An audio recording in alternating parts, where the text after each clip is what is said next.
सरिषा बाटा बड़ी आचार पापड़ मोमबत्ती धूपकाठी ये सब जिते घरोई सामग्री जो दैनंदिन व्यवहार जिनटा जेटा अच्छे से आम लघु उद्योग में जाऊँगी। लघु उद्योग में केनता समाज को साहाय्य करमा ट्रेनिंग दिहबा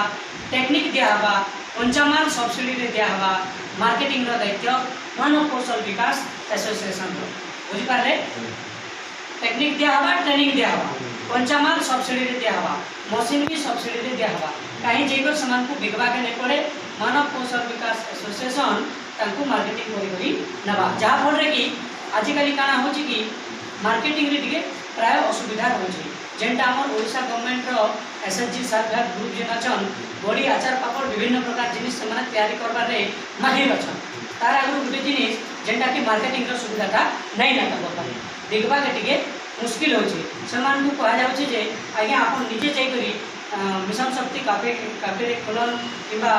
बाजार रे जाई किना बाजार दर रे बिकन से भलिया सुविधा समान को दिया जाउची किंतु इन बहुत बड़ जिनिस ते सुविधा अच्छे मार्केटिंग लगी मानव कौशल विकास ही तार ब्रांड से किनी करी नवा अपन कर पाते बुझ पाले तापर रहला हमर स्वास्थ्य सेवा शिविर निःशुल्क स्वास्थ्य सेवा शिविर अपन हेल्थ चेकअप भी हो आखि चेकअप हो दांत